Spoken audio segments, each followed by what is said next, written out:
Hello student, मैं सीमा श्रीवास्तव अपने YouTube channel में आप सबका स्वागत करती हूँ।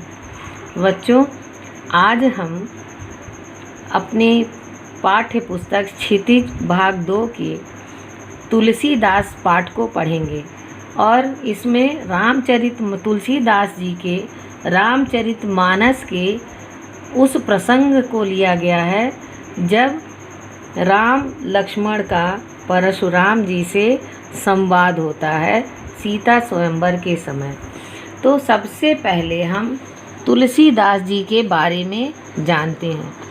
संपूर्ण हिंदी साहित्य में तुलसीदास जी का सर्वश्रेष्ठ स्थान है।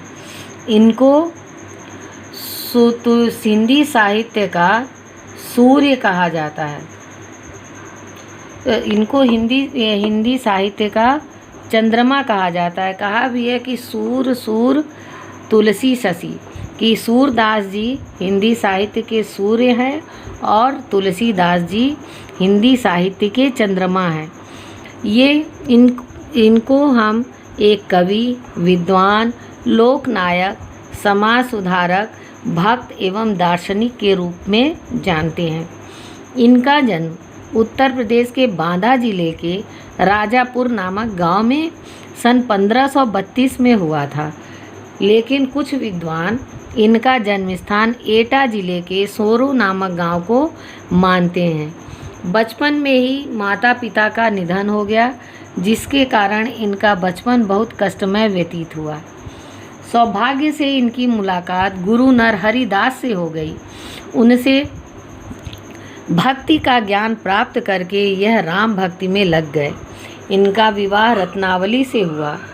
अपनी पत्नी की बातों से प्रभावित होकर घर छोड़कर वैराग्य धारण कर लिए। सन 1574 में उन्होंने अनन्य राम भक्ति का मनोरम उदाहरण देते हुए रामचरितमानस जैसे महाकाव्य की रचना की। सन 1623 में काशी में उनका स्वर्गवास हो गया। तुलसीदास की 36 रचनाएं प्राप्त हैं।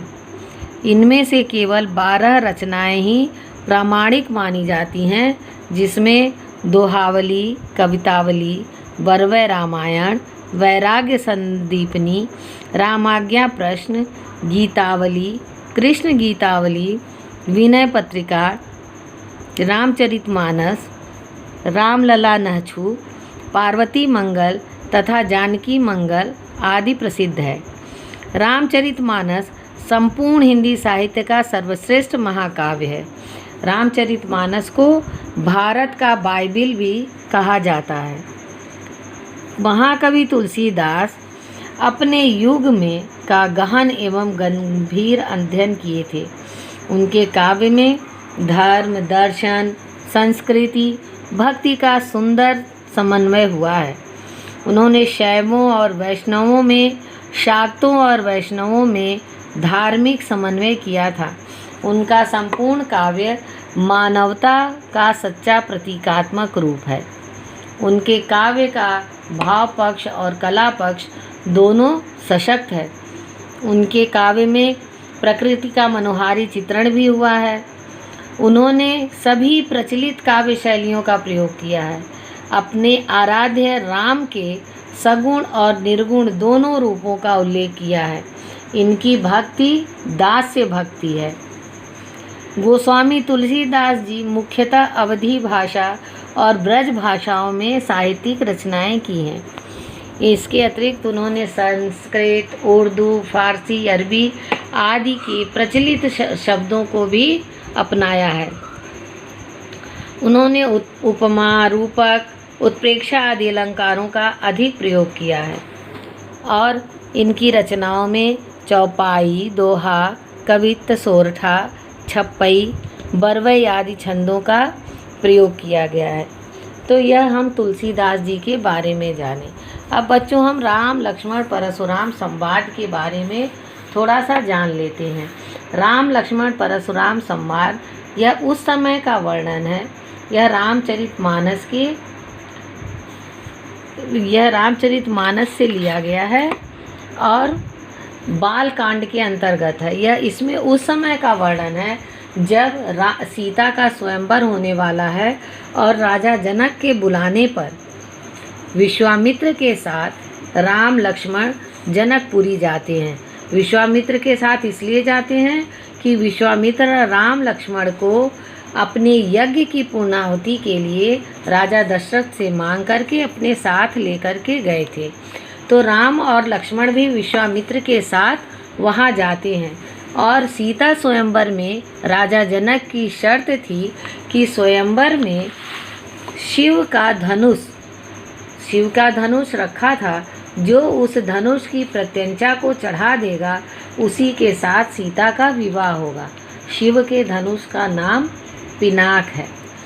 बहुत से राजा महाराजा उस सभा में आए थे, लेकिन कोई उस धनुष को हिला तक न सका।